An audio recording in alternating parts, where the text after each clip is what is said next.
हाँ तो दोस्तों, एक बार फिर से स्वागत है आपका आपके अपने यूट्यूब चैनल एक ऐसी टेक्निकल क्लासेस में।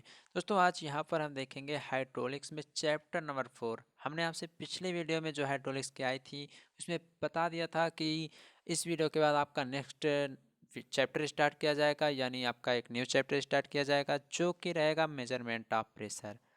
इसके पहले हमने आपको पढ़ा दिया है हाइड्रोस्टैटिक प्रेशर के बारे में, उसके लॉ के बारे में पढ़ाया है। हमने आपको पढ़ाया था पास्कल लॉ के बारे में, उसके अनुप्रयोग के बारे में पढ़ाया है।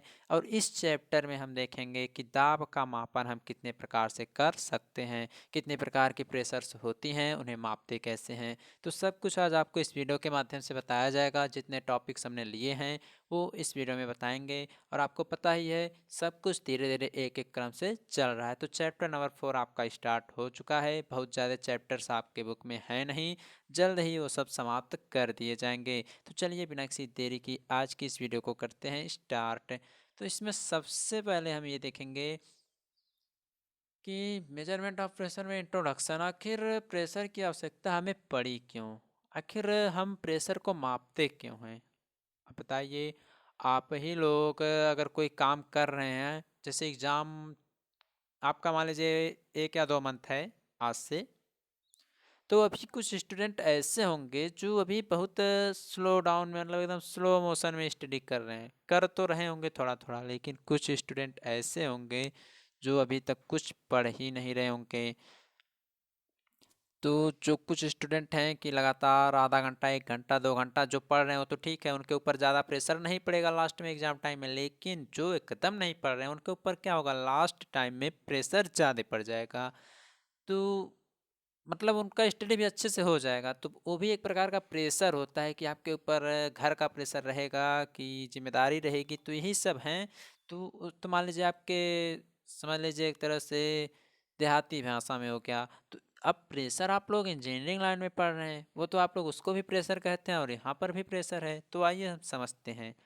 तो प्रेशर, जैसे कि आप लोग पढ़ रहे हैं हाइड्रोलिक्स, तो हाइड्रोलिक्स में हमने आपको जब इंट्रोडक्शन बताया था तो आपको बताया था सब कुछ फ्लूइड पर ही हम प्रयोग करते रहते हैं। तो इसमें क्या होता है, इसमें हम जो मेजरमेंट ऑफ प्रेशर है इस चैप्टर में हम क्या करेंगे, जो लिक्विड है यानी जो तरल होता है, फ्लूइड जो है यानी तरल जो है, उसके द्वारा हम लगाए गए विभिन्न प्रकार के दाब जो हैं, जो प्रेशर है उसको मापने का वर्णन करेंगे, उसके बारे में यहाँ पर जानेंगे। और वो जो जो आपका फ्लूइड है, जो आपका तरल है, जो आपका तरल है वो क्या होगा, वह चाहे द्रव होगा चाहे गैस होगा, उसका कुछ न कुछ भार होगा, उसका कुछ न कुछ भार होगा। अरे फ्लूइड में आप लोग तरल, कुछ भी तरल ले लीजिए, आपको पता है द्रव और गैस भी तरल फ्लूइड में आ सकते हैं। तो इनका कुछ न कुछ भार तो ज़रूर होता है, जिसके कारण, भार के कारण इनमें कुछ न कुछ प्रेशर भी होता है। जब भार होता है तो वो लोग प्रेशर डालते हैं, फ्लूइड चाहे वो गैस रहे या द्रव रहे। तो इसमें आपको जानना ये है कि अगर कहीं भर भी प्रेशर आए यानी पी आ गया तो इसका मतलब प्रेशर इंटेंसिटी होता है। प्रेशर इंटेंसिटी यानी दाब तीव्रता। हमने आपको पहले भी इन सब के बारे में बताया है कि दाब तीव्रता क्या होता है, टोटल प्रेशर क्या होता है, इन सब के बारे में हमने आपको बताया था। दाब तीव्रता बोल सकते हैं, दाब बोल सकते हैं, या इकाई दाब भी आप लोग बोल सकते हैं। किसको, प्रेशर को ही। तो कहीं पर अगर प्रेशर इंटेंसिटी आ रही है इसका मतलब आप लोग यही जानिएगा कि दाब। अब दाब क्या होता है, दाब क्या होता है ये भी हमने आपको बताया था जब चैप्टर नंबर 3 स्टार्ट किया था। दाब का मतलब यही होता है कि कोई सरफेस रहे, कोई सरफेस रहे उसकी यूनिट एरिया पर, कोई सरफेस है, ठीक, उसकी यूनिट एरिया पर जो फ्लूइड द्वारा लगाया गया बल हो, जो फ्लूइड द्वारा लगाया गया बल होता है उसी को हम तो इकाई दाब बोल सकते हैं, या दाब बोल सकते हैं, या दाब तीव्रता बोल सकते हैं। यानी small P is equal to capital P upon A, यही तो होता है। हमने आपको उसमें विस्तार से पढ़ाया भी है। तो ये सब कुछ हो गया इंट्रोडक्शन के बारे में। तो दाब तीव्रता हो गया, हाँ चलिए हो गया। तो इसमें हम जानेंगे एटमॉस्फेरिक प्रेशर। पहला टॉपिक इसमें आपका चलेगा एटमॉस्फेरिक प्रेशर। तो एटमॉस्फेरिक प्रेशर क्या होता है इसको भी समझना बहुत ही ज़रूरी है। इसकी यूनिट्स जो हैं उसको ध्यान देने वाली बात बहुत रहेगी। इसकी यूनिट्स यानी प्रेशर की विभिन्न प्रकार की यूनिट है। एटमॉस्फेरिक प्रेशर की यूनिट और यूनिट ऑफ प्रेशर, इन दोनों में सब लोगों को बहुत ही कन्फ्यूजन रहता है। अब ये थोड़ी ना है कह देंगे हाँ न्यूटन पर मीटर स्क्वायर होता है प्रेशर की, होता तो हम भी जानते हैं, सबको पता है, लेकिन यहाँ पर उसका काम नहीं होने वाला है, न्यूटन पर मीटर स्क्वायर से काम नहीं चलने वाला है। इसमें आपको पढ़ना पड़ेगा पास्कल्स के बारे में, कॉलम जो है कि कितनी दूरी पर एटमॉस्फेरिक प्रेशर का वाटर के लिए कितना होता है, स्तंभ कितना होता है, पारे के लिए कितना होता है, इसमें टॉर्क के बारे में पढ़ेंगे। तो सब कुछ इसमें हम बताएंगे आज, बस यही दो टॉपिक आपका इस वीडियो में हम कवर भी करेंगे। तो चलिए देखते हैं एटमॉस्फेरिक प्रेशर के बारे में। तो एटमॉस्फेरिक प्रेशर की एक बहुत ही सिंपल डिफिनेशन है, बहुत ही सिंपल डिफिनेशन है, जिसे आप लोग देखिए, आपके सामने भी आएगा अभी थोड़ी देर में, पहले आप उसको ध्यान से सुनिए कि क्या होता है। जैसे कि आपको पता है जब फ्लूइड, अभी हमने बताया द्रव और गैस दोनों उसमें आते हैं तरल में, तो उनका कुछ न कुछ क्या होता है, उनका कुछ न कुछ प्रेशर जरूर होता है। उसी प्रकार से अन्य तरलों की तरह ये जो आपकी एयर होती है, एटमॉस्फेरिक प्रेशर यानी जो आपका ये बात, और एक प्रकार से बोल सकते हैं, क्या बोल सकते हैं इसे, वायुमंडलीय दाब। जो आपका वायुमंडलीय दाब एटमॉस्फेरिक प्रेशर जिसे आप लोग बोलते हैं, ये क्या होता है, इसके बारे में हमने पहले भी आपसे डिस्कस कर लिया है, ठीक ना। पहले भी इन सब के बारे में हमने आपसे डिस्कस किया है, अगर आपने देखा होगा समझा होगा तो आया होगा, नहीं देखा होगा तो फिर से समझ लीजिए और क्या। तो एटमॉस्फेरिक प्रेशर, तो हमने क्या बताया, वायुमंडलीय दाब, इसका मतलब होता है वायुमंडलीय दाब। हमने आपको क्या बताया, सभी लिक्विड चाहे द्रव रहे या गैस अपने भार के कारण कुछ न कुछ प्रेशर जरूर डालते हैं, कुछ न कुछ प्रेशर जरूर डालते हैं। उसी प्रकार से अन्य जो तरल होते हैं उन्हीं की तरह ये जो वायु होता है, यह भी अपने भार के कारण क्या होता है, यह भी अपने भार के कारण सभी वस्तुओं पर कुछ न कुछ दाब जरूर डालता है। अब आप लोग कहेंगे कैसे वायु दाब डालेगा। मान लीजिए, ध्यान से सुनिएगा, एग्जाम्पल ले रहे हैं। मान लीजिए आप लोग गाड़ी चला रहे हैं, गाड़ी जब स्लो चला रहे हैं तो आपको पता नहीं चल रहा, हवा इधर उधर से आपके गुजर जा रही, कोई बात नहीं। अगर आप लोग वही गाड़ी की स्पीड 80 90 100 110 प्लस कर लें, उसके बाद आपको खुद पता चल जाएगा, जब हवा इधर उधर से आपको झटका देगी ना तो आपको पता चल जाएगा, यानी वो हवा जो है आपको रोकने का प्रयास कर रही। या तो आप लोग गर्मी के दिनों में क्या देखते हैं, हवा जो है दोपहर में बहुत तेज़ी से चलती है, तो हवा जिस दिशा में चल रही है आप उसकी विपरीत दिशा में जाने का प्रयास करें। मान लीजिए हवा, यहाँ एग्जांपल समझिए, हवा देखिए, हवा की दिशा इधर एरो से बना दिया, इधर आपकी हवा आ रही है और इधर से आप जा रहे हैं, इधर से आप जा रहे हैं, तो क्या होगा, ये जो एयर है आपको रोकने का प्रयास करेगी, एयर जो है आपको रोकने का प्रयास करेगी, यानी कुछ न कुछ प्रेशर जरूर डालेगी। यहाँ आप लोग धीरे धीरे जाएंगे, स्पीड आपकी धीरे धीरे कम होने लगेगी, या आप दौड़ रहे हैं और हवा से उधर से हवा बहुत तेज़ी से आ रही है तो आपकी स्पीड भी कम हो जाएगी, आप लोग जल्दी थकने लगेंगे। तो यही समझाना चाह रहे हैं आपको कि अन्य फ्लूइड्स की तरह जो आपकी एयर होती है अपने भार के कारण सभी वस्तुओं पर कुछ न कुछ दाब जरूर डालती है, तो कुछ ना कुछ दाब जरूर डालती है। अतः होता क्या है कि पृथ्वी के सतह के एकांक क्षेत्रफल पर वायु द्वारा जितना भी लगाया गया दाब होता है, अब देखिए एयर है आपका वायु में पूरा वायुमंडल में है, तो पृथ्वी आपकी है ही, तो यही कहना ये चाह रहा है कि पृथ्वी की जो सतह है उसके एकांक क्षेत्रफल पर जो वायु द्वारा दाब लगाया जा रहा है, जो वायु द्वारा आपका दाब लगाया जा रहा है, उसी को ही हम एटमॉस्फेरिक प्रेशर कहते हैं। यानी पृथ्वी की सतह के इकाई क्षेत्रफल या एकांक क्षेत्रफल पर एयर द्वारा जितना भी आपका प्रेशर लगाया जा रहा है उसको हम एटमॉस्फेरिक प्रेशर कहते हैं। तो बताइए, एग्जाम्पल के तौर पर भी हमने समझा दिया, आपको समझ में आया या नहीं, अगर आया होगा तो कमेंट करके ज़रूर बताइएगा। और इसका डिफिनेशन जो है आपकी स्क्रीन पर है, हिंदी एंड इंग्लिश दोनों लैंग्वेज में है, दोनों आप लोग नोट डाउन जरूर कीजिएगा। थोड़ा और इसके बारे में हम विस्तार से जानते हैं कि मान लीजिए हम आप लोग कहते हैं कि जब ऊपर चले जाते हैं, धरातल पर ऊपर जाते हैं धीरे धीरे, तो क्यों प्रेशर कम होने लगता है, तो सब बताएंगे आपको, थोड़ा वेट कीजिए, थोड़ा आसानी से थोड़ी ना बताएंगे, थोड़ा विस्तार से बताएंगे, एग्जाम्पल लेकर बताएंगे। तो आप लोग नोट कर चुके होंगे, तो चलिए थोड़ा और आगे इसको समझते हैं। आपको बता दें, आप लोग जैसे कि पृथ्वी सतह मान लीजिए यही है, ये है आपकी पृथ्वी सतह, ये है आपकी पृथ्वी की सतह।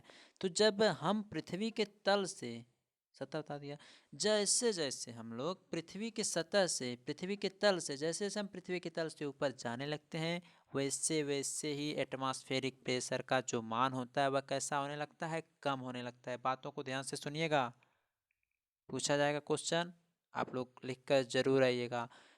लिखिएगा, जैसे जैसे हम जाते हैं पृथ्वी तल से ऊपर, हम जैसे जैसे जाते हैं उसी धीरे धीरे धीरे धीरे एटमॉस्फेरिक प्रेशर का जो मान होता है वह कम होने लगता है। अब कम क्यों होने लगेगा? आप लोगों को पता होगा, जैसे जैसे हम पहाड़ी क्षेत्रों पर या ऊपर जाते रहते हैं तो क्या होता है, वहाँ पर धीरे धीरे एयर की कमी होने लगती है, ऑक्सीजन की भी लगभग कमी होने लगती है, ऐसा माना जाता है और शायद है भी। तो क्या होता है, तो जैसे जैसे हम ऊपर जाते हैं पृथ्वी तल से, वैसे वैसे ही एटमॉस्फेरिक प्रेशर का जो मान होता है वह आपका कम होने लगता है। इसीलिए ये कहा जाता है कि पहाड़ी क्षेत्रों पर या पहाड़ों पर जो होता है एटमॉस्फेरिक प्रेशर का मान बहुत ही कम होने लगता है। और आपको ये भी पता है, अगर वायुमंडलीय दाब कम हो जाएगा, अगर आपका एटमॉस्फेरिक प्रेशर कम होने लगेगा यानी वायुमंडलीय दाब कम होने लगेगा, तो क्या होगा, इससे आपको सांस लेने में भी परेशानियां आने लगेंगी। अगर एटमॉस्फेरिक प्रेशर का मान कम हो गया तो आपको सांस लेने में भी परेशानियां होती हैं। ये आपको पता ही होगा, आपने पढ़ा होगा, बहुत आप लोग पढ़ते होंगे, जीके जीएस पढ़ा होगा। तो इन सब में आपका आ जाता है एटमॉस्फेरिक प्रेशर में। तो एटमॉस्फेरिक प्रेशर आपको समझ में आ क्या होगा।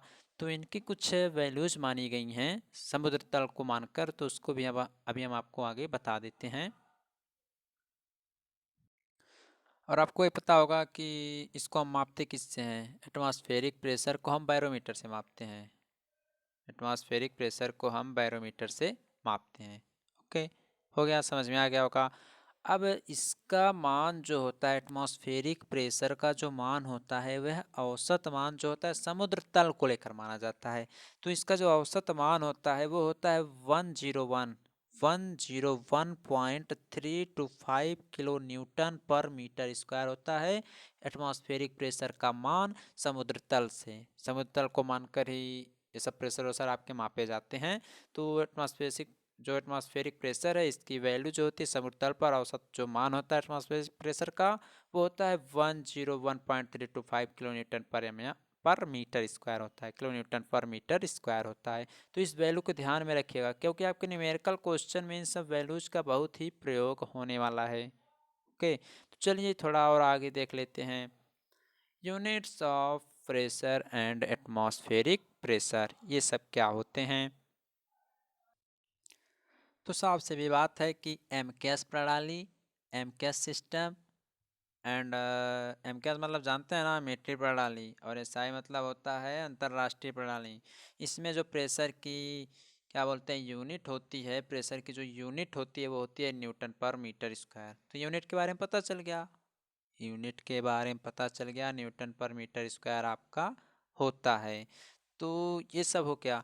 अब थोड़ा हम देख लेते हैं 1 एटीएम यानी एक एटमॉस्फेरिक प्रेशर बराबर कितना होता है, इसको ज़रा ध्यान दे दीजिए। सबसे पहले एक पीएटीएम यानी एटमॉस्फेरिक प्रेशर, इसका मतलब होता है इज इक्वल टू, क्या होता है, इज इक्वल टू आपका हो सकता है 101.325 किलो न्यूटन पर मीटर स्क्वायर। अभी अभी हमने बताया था, इन सबको नोट डाउन करते हुए चलिएगा।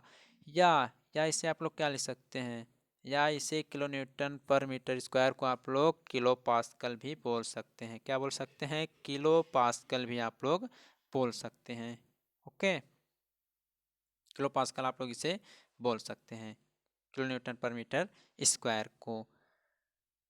इसे आप लोग लिख सकते हैं 1.0332 किलोग्राम फोर्स पर सेंटीमीटर स्क्वायर भी आप लोग इसे बोल सकते हैं। इतना भी आप लोग इसे बोल सकते हैं। ये क्या है, ये आपका पानी के शीर्ष का है, किसका है, ये आपका पानी के शीर्ष का माना क्या है। या इसे आप लोग लिख सकते हैं 10.332 मीटर, ये आपके पानी के शीर्ष के लिए इतना होता है। किसके लिए, पानी के शीर्ष के लिए। ओके, तो अभी इन सबको ज़्यादा ना ध्यान दीजिए, सीधे सीधे आप लोग नोट डाउन करिए जो आपको हम बता रहे हैं। 1 PATM यानी 1 atmospheric pressure is equal to आप लोग लिख सकते हैं 101.325 किलो न्यूटन पर मीटर स्क्वायर या किलो पास्कल आप लोग इसे बोल सकते हैं। ठीक।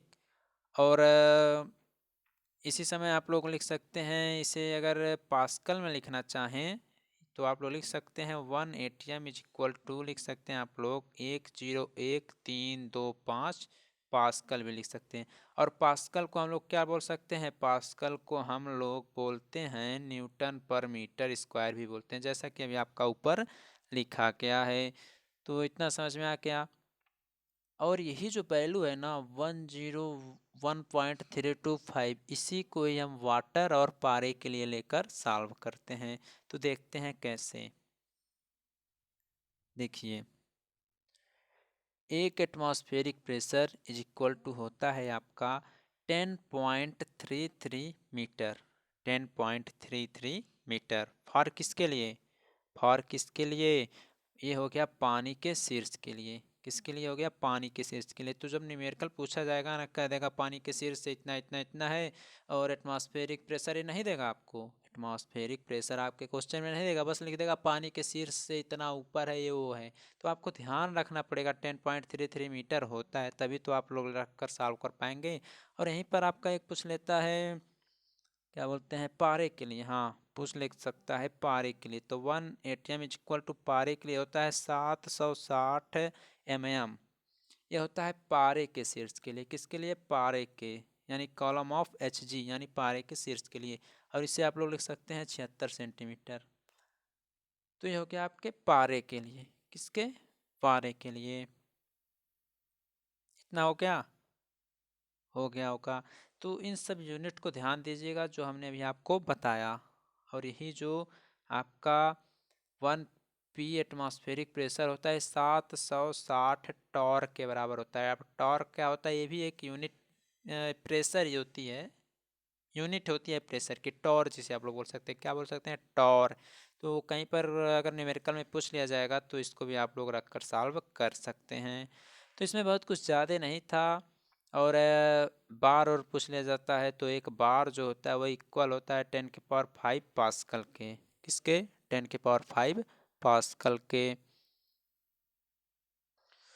तो गाइस हमने आपको एटमॉस्फेरिक प्रेशर के बारे में बताया, इसकी यूनिट के बारे में बता दिया। आने वाली वीडियो में हम प्रेशर स्केल्स के बारे में बातचीत कर लेंगे। ओके।